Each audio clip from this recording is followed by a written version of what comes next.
Welcome to speed news దండోరా. మంత్రి సవిత అనుచరులు కియా సంస్థ వద్ద ఆందోళన చేపట్టడంపై మంత్రి నారా లోకేష్ తీవ్ర ఆగ్రహం వ్యక్తం చేశారు. ఇటువంటి అనుచిత చర్యలు రాష్ట్ర ప్రతిష్టను దిగజార్చడమే కాక పెట్టుబడులకు ఆటంకం కలిగిస్తాయని హెచ్చరించారు. పెట్టుబడిదారులను భయపెట్టే ప్రయత్నాలు ఎవరు చేసినా కఠిన చర్యలు తప్పవని స్పష్టం చేశారు. రాష్ట్రంలో శాంతి భద్రతలు కాపాడేందుకు ప్రభుత్వం కట్టుబడి ఉందని పేర్కొన్నారు. నంద్యాలలో కానిస్టేబుల్ పై జరిగిన దాడి ఘటనను మంత్రి లోకేష్ తీవ్రంగా పరిగణించారు. ఈ ఘటనను ప్రభుత్వం సీరియస్ గా తీసుకుందని, దోషిని ఇప్పటికే అరెస్టు చేసినట్లు తెలిపారు. తిరుమలలోని శ్రీవారి ఆలయ ప్రాంగణం చుట్టుపక్కల అసభ్యకరమైన సోషల్ మీడియా రీల్స్ క్రియేట్ చేస్తే కఠిన చర్యలు తీసుకుంటామని టీటీడీ వార్నింగ్ ఇచ్చింది. ఆలయ పవిత్రతను, భక్తుల మనోభావాలను దెబ్బతీసే విధంగా ఇటీవల కొందరు ఆలయం వద్ద పరిసర ప్రాంతాల్లో రీల్స్ చిత్రీకరిస్తున్నారని టీటీడీ దృష్టికి రాగా టీటీడీ అధికారులు ఈ చర్యను తీవ్రంగా పరిగణిస్తున్నారు. ఆలయ ప్రాంగణంలో ఇలాంటి చర్యలు భక్తి వాతావరణానికి విఘాతం కలిగిస్తాయని, భక్తులకు అసౌకర్యం కలిగిస్తాయని వారు పేర్కొన్నారు. భక్తులంతా ఆలయ నియమాలను పాటించి ఆధ్యాత్మిక వాతావరణాన్ని కాపాడాలని టీటీడీ విజ్ఞప్తి చేసింది. మాజీ ముఖ్యమంత్రి వైఎస్ జగన్మోహన్ రెడ్డి అనుచిత వ్యవహారం పట్ల ఎమ్మెల్యే ప్రశాంత్ రెడ్డి తీవ్ర విమర్శలు గుప్పించారు. మహిళలను కించపరిచే వ్యక్తులను జగన్ పరామర్శించడం ద్వారా సమాజానికి ఏం సందేశం ఇవ్వాలనుకుంటున్నారని ప్రశ్నించారు. తప్పు చేసిన వ్యక్తులను సమర్థించడం నాయకత్వ లక్షణం కాదని, ఇటువంటి చర్యలతో జగన్ తన స్థాయిని దిగజార్చుకుంటున్నారని ఆరోపించారు. ప్రసన్న కుమార్ రెడ్డి వంటి వివాదాస్పద వ్యక్తులను కలవటం జగన్ వైఖరిని ప్రశ్నార్థకం చేస్తుందని అభిప్రాయపడ్డారు. రాష్ట్ర అభివృద్ధిని జగన్ అడ్డుకుంటున్నారని ఆరోపించారు.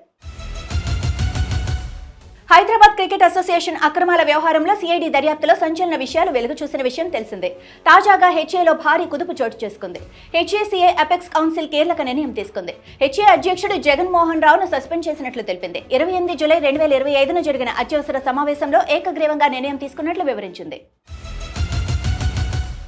మాజీ ముఖ్యమంత్రి వైఎస్ జగన్మోహన్ రెడ్డి చేసిన అనుచిత వ్యాఖ్యలపై మంత్రి సత్యకుమార్ తీవ్ర ఆగ్రహం వ్యక్తం చేశారు. పోలీసులను ఉద్దేశించి జగన్ చేస్తున్న విమర్శలు రాష్ట్రంలో చట్ట వ్యవస్థను అస్థిరపరిచేలా ఉన్నాయని ఆరోపించారు. ఈ వ్యాఖ్యలు కేవలం రాజకీయ లబ్ధి కోసమే కాక ప్రజల మధ్య అపనమ్మకాన్ని సృష్టించే ప్రయత్నంగా ఉన్నాయని పేర్కొన్నారు. జగన్ ఈ తరహా వ్యాఖ్యలతో ప్రభుత్వ వ్యవస్థను బలహీనపరచాలని చూస్తున్నారని విమర్శించారు. తమిళనాడు రాజకీయాల్లో కీలక పరిణామం చోటు చేసుకుంది. అన్నాడీఎంకే కార్యకర్తల హక్కుల పరిరక్షణ కమిటీ సమన్వయకర్త మాజీ ముఖ్యమంత్రి పన్నీర్ సెల్వం ఎన్డీఏ నుంచి వైదొలిగారు. చెన్నైలో గురువారం ఉదయం ముఖ్యమంత్రి స్టాలిన్, పన్నీర్ సెల్వం కలిశారు. ఆ సందర్భంగా పలు అంశాలపై వారు చర్చించినట్లు తెలుస్తోంది.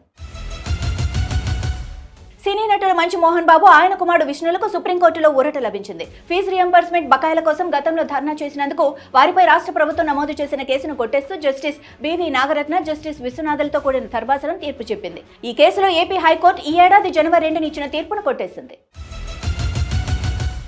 ఆంధ్రప్రదేశ్ ప్రభుత్వం రైతులకు మరో శుభవార్త చెప్పింది. సుదీర్ఘకాలంగా పెండింగ్లో ఉన్న నీటి పన్ను బకాయిలపై వడ్డీని మాఫీ చేస్తూ ప్రభుత్వం కీలక నిర్ణయం తీసుకుంది. నీటి పన్ను బకాయిలపై వడ్డీ 85.81 కోట్లను ఒకేసారి మాఫీ చేస్తూ ప్రభుత్వం నిర్ణయం తీసుకుంటూ భూ పరిపాలనా శాఖ ప్రత్యేక ప్రధాన కార్యదర్శి జయలక్ష్మి ఉత్తర్వులు జారీ చేశారు. 2024-25 సంవత్సరం వరకు సాగునీటి పన్నులకు సంబంధించిన బకాయిలపై వడ్డీని రద్దు చేస్తున్నట్లు ఉత్తర్వుల్లో పేర్కొన్నారు.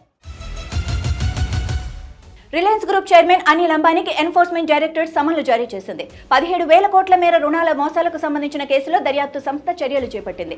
ఆగస్టు 5న ఢిల్లీలోని ఈడీ ప్రధాన కార్యాలయంలో విచారణకు రావాలని ఆదేశించింది. ఈ కేసులో మనీ లాండరింగ్ నిరోధక చట్టం కింద అనిల్ అంబానీ స్టేట్మెంట్ రికార్డ్ చేయనున్నట్లు అధికారిక వర్గాలు వెల్లడించాయి. ఈ రుణ మోసానికి సంబంధించిన కేసులో పలు కార్యాలయాల్లో 3 రోజుల పాటు ఈడీ సోదాలు నిర్వహించిన సంగతి తెలిసిందే. ఆగస్టు 1 నుంచి భారత దిగుమతులపై 25% సుంకంతో పాటు అదనపు జరిమానాలు విధిస్తున్నట్లు ట్రంప్ ప్రకటించగా, ఈ సుంకానికి వ్యతిరేకంగా భారత్ ప్రతీకారం తీర్చుకోదని, ఈ విషయాన్ని చర్చించి 2 దేశాల ప్రయోజనాలకు అనుగుణంగా పరిష్కారాన్ని కనుగొనడానికి సిద్ధంగా ఉందని ప్రభుత్వ వర్గాలు తెలిపాయి. ట్రంప్ ట్రూత్ సోషల్ పోస్టులో భారతదేశాన్ని స్నేహితుడిగా పరిగణిస్తున్నప్పటికీ 2 దేశాల మధ్య వాణిజ్య ఒప్పందాలు పరిమితంగానే ఉన్నాయని నొక్కి చెప్పారు.